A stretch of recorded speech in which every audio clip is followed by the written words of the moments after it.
নমস্কার বন্ধুরা, নবদিগন্ত চ্যানেলের পক্ষ থেকে আপনাদের সকলকে জানাই স্বাগতম।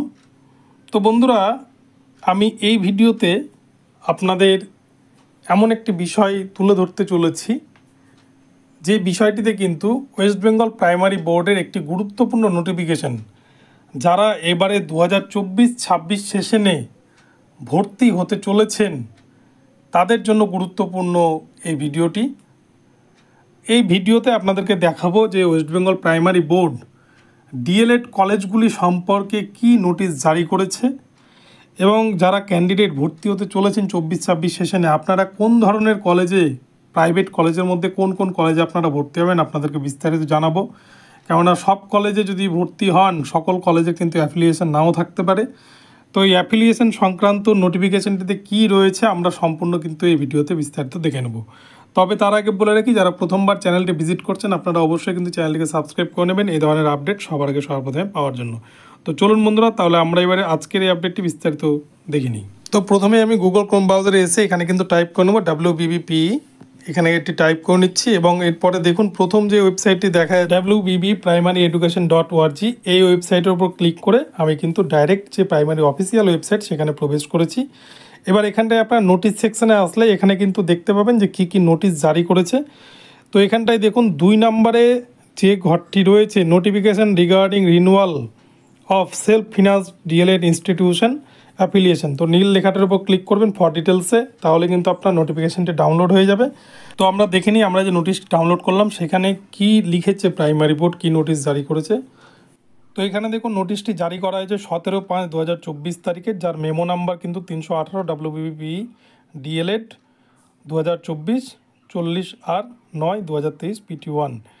তো পুরো নোটিশটি না দেখে আমরা যেটা মেন পয়েন্ট সেই জায়গাটায় আমরা চলে যাই। এখানটায় বলছে as such the WBBPE in this meeting recognition committee dated 22/3/2024 decided to make a arrangement for inspection of the DLED institutions by a peer committee constituted by the board. Before issuing the renewal certificate, the board has also decided to charge an inspection fee of rupees 25,000 টাকা 25,000 from the respective self-financed DLED institution whose term of affiliation is over. অর্থাৎ প্রতি বছর D.El.Ed কলেজগুলিকে যে affiliation renewal করতে হয় তার জন্য কিন্তু 22/3/2024 তারিখে একটি কমিটি গঠন করা হয়েছে এবং সেখানে যে মিটিং হয়েছে সেই মিটিং অনুযায়ী কিন্তু 25,000 টাকা প্রতিটা কলেজকে দিয়ে তাদেরকে কিন্তু অ্যাফিলিয়েশনটা রেনুয়াল করতে হবে। তো এই টাকাটা যারা পে করবে না, যে সমস্ত কলেজ, তাদেরকে কিন্তু অ্যাফিলিয়েশন দিবে না। ফলে ওই সমস্ত কলেজে যদি কোনো ডিএলএড ক্যান্ডিডেট ভর্তি হয়, যে কলেজের অ্যাফিলিয়েশন থাকবে না, তার কিন্তু ডিএলএডের কোনো ভ্যালু থাকবে না পরবর্তীতে। তাই আপনারা ভর্তি হওয়ার সময় জেনে বুঝেই কিন্তু ভালো করে ভর্তিটা হবেন। এবং লাস্ট প্যারাতে কী বলছে সেটা দেখে নিই।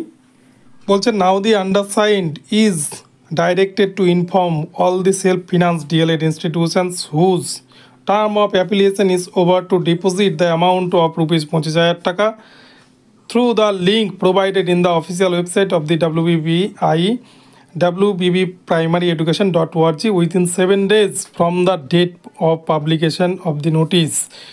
তো বলছে এই যে নোটিশটা 17 তারিখ পাবলিশ করা হয়েছে তার থেকে কিন্তু 7 দিনের মধ্যেই প্রতিটা কলেজকে এই ওয়েবসাইটে গিয়ে wbbprimaryeducation.org এই ওয়েবসাইটে গিয়ে 7 দিনের মধ্যে তাদেরকে রিনুয়াল করতে হবে, নইলে কিন্তু তারা অ্যাফিলিয়েশন পাবে না। তো এই জায়গাটা কিন্তু খুব ভীষণ গুরুত্বপূর্ণ। যারা নতুন এবার 24-26 সেশনে ডিএলএডে ভর্তি হচ্ছেন আপনারা কিন্তু ভালো করে যাচাই করে ওয়েবসাইটে ভালো করে চেক করে তারপরেই কিন্তু ডিএলএডে ভর্তি হবে, নাহলে আপনার টাকা সময় দুটোই কিন্তু পরবর্তীতে নষ্ট হবে। তো এই হচ্ছে নোটিশ যেটা কিন্তু প্রাইমারি বোর্ড জারি করেছে ডিএলএড কলেজগুলির উদ্দেশ্যে। তো 2024-26 সেশনের অনলাইন ফর্ম ফিল আপ কিন্তু শুরু হয়েছে, যার লাস্ট ডেট কিন্তু রয়েছে 31শে মে অবধি, 31শে মে 2024 তারিখ অবধি।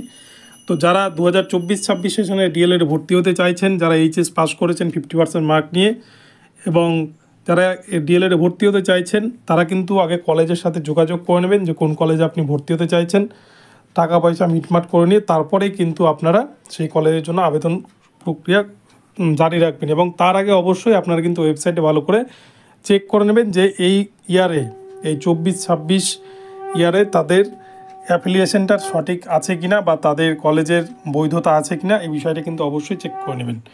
তো বন্ধুরা, এখন এই আপডেটটি আপনাদের দেওয়ার ছিল, আপডেটটি দিলাম। তো ভিডিওটি ভালো লাগলে চ্যানেলটিকে সাবস্ক্রাইব করবেন এবং এই ধরনের আপডেট প্রতিনিয়ত পেতে আমার চ্যানেলটিকে ফলো করতে থাকবেন। ধন্যবাদ সকলকে, সকলে ভালো থাকেন। পরবর্তীতে আবার নতুন আপডেট নিয়ে আসবো। দেখা হচ্ছে পরবর্তী ভিডিওতে।